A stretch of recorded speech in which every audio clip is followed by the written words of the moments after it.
নমস্কার, আমি সৌরজিৎ বলছি আজকে। আজকে আমি সিল্ক ফর্ম রেঁধে দেখাবো। এটি একটি থাই ডিশ।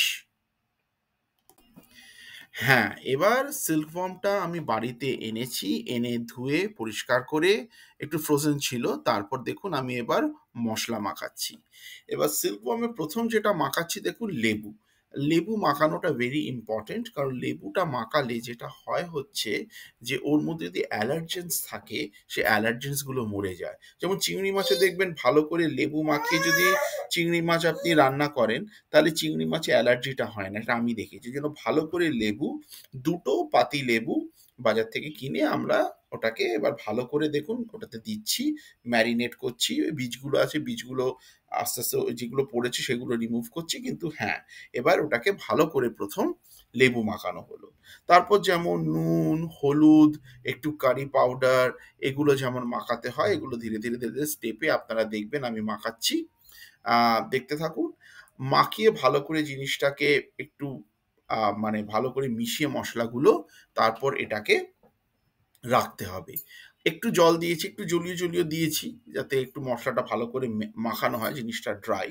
তা এটা করে এবার এটাকে জাস্ট রাখবো, এবং এটা আমি ১ ঘন্টা রাখতে পারি। কড়াইয়ের মধ্যে ওপেন করে রেখেছি যাতে জলটা আস্তে আস্তে উঠে যায় ১-১.৫ ঘন্টায় এবং মশলাটা ভালো করে মাখা হয়ে যায়। তা এটা হচ্ছে স্টেপ ওয়ান। এখন আমি এইটা কি করে শিখলাম, এটা কিছুটা ইনটিউশন বলতে পারেন। কিছুটা থাই ফুড যারা এগুলো প্রিপেয়ার করে, থাইল্যান্ড এবং ভিয়েতনাম, স্পেশালি ভিয়েতনামে যেখানে ইনসেক্টটা সবথেকে বেশি খাওয়া হয়, সেখানে কি করে করে ওরা মাখিয়ে কি করে ম্যারিনেট করে রাখে, সেই স্টেপেই আমি এটা করলাম। এবার ইনসেক্ট, অনেকে বলবে বাবা ছি ছি ইনসেক্ট খাচ্ছে, আসলে সেটা নয়।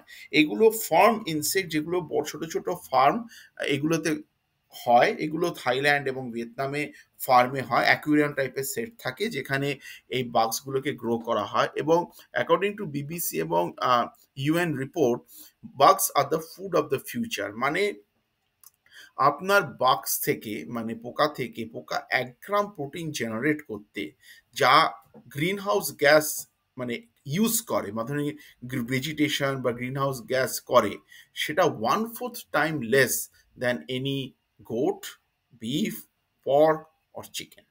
তাই জন্য ওটা এনভায়রনমেন্টের জন্য বাক্স খাওয়াটা খুব হেলদি, খুব হাই প্রোটিন প্যাক ডায়েট। এবং এগুলো কিন্তু কোনো হার্মফুল না যে ব্যাকটেরিয়া আছে নোংরা, এগুলো নোংরা না, এগুলো পুরো ফার্মে কন্ট্রোলড এনভায়রনমেন্টে গ্রো হয়। এটা সিল্ক ওয়ার্ম, যেখান থেকে আপনার সিল্ক হয়, তাঁতের কাপড় সিল্ক, আপনার যদি শাড়ি পরেন এটা সেগুলোর ওয়ার্ম। এগুলো বেসিক্যালি পিউপাল স্টেজে ওরা, বা এই প্রি পিউপাল স্টেজে এটাকে ওরা নিয়ে যখন সিল্ক করবে তার আগের স্টেজে নিয়ে এটাকে ওরা কাল্টিভেট করেছে। তো সেটাই আমরা খাচ্ছি, এবং এটা কোনো ঘেন্না বা ছিচি ছাড়লে এটা খুবই আমার সুস্বাদু মনে হয়। চলুন এটা দেখুন। এবার দেখুন আমি সিলভমটাকে ফ্রাই করছি। মিডিয়াম আঁচ দিয়ে এটাকে ফ্রাই হচ্ছে ১ ঘন্টা পর ম্যারিনেট করার পর, যেটা আগে দেখালাম। এরপর এটাকে ফ্রাই করছি মিডিয়াম আঁচে, ধীরে ধীরে ফ্রাই করছি। ফ্রাই হতে হতে এমনটা ফ্রাই হবে যেটা একটা কুরকুরের মতো হয়ে যাবে, একদম ক্রিস্প। সে অবস্থায় খাবো। অফকোর্স তেল দেওয়া হয়েছে, অল্প তেল দিয়ে এটাকে ফ্রাই হচ্ছে। মশলাটা ১ ঘন্টা ১.৫ ঘন্টার মতো ম্যারিনেট হয়েছে, জলটা উভে গেছে। এবার ধীরে ধীরে ফ্রাইটা হচ্ছে। এবার ফ্রাইটা এরকম ভাবে, একটু পেঁয়াজও দিয়েছি, এবং ফ্রাই করার সময় আমি একটু পেঁয়াজও কেটে দিলাম। এটা আমার ভাবলাম না একটু পেঁয়াজ দিতে হবে, কিছু গোটা লঙ্কা দিলাম, যেমন ফ্রাই হয়। তো সেরকম করে করছি যাতে একদম কুরকুরে ক্রিপস হয়, তারপর এটিকে খাবো। আপনি এরকম ঠিক ফ্রাইটা করবেন কুরকুরে হয়, বেশি করলে আবার একটু পুড়ে গেলে ঠিক না, আবার একটু ল্যাটল্যাটে থাকলেও খাওয়াটা কেমন লাগে। কুরকুরে ফ্রাই হচ্ছে, এটা ইম্পর্টেন্ট। তাই তা ধীরে ধীরে করব, করে যেটা এই স্টেজে আসে, তারপর এটাকে আমরা খাবো। এবার অনুষ্ঠ আপনাকে দেখাবে খেয়ে কেমন লাগলো এরপরে সেটে। আপনারা আমাদের সঙ্গে থাকুন, দেখুন, এনজয় করুন, এবং ডেফিনেটলি কমেন্ট করবেন, খারাপ ভালো দুটোই করবেন। চলুন দেখতে থাকুন। এটি খুব কুরকুরে খেতে। এই দেখুন অনুষ্কা এটা খাচ্ছে আর হাসছে।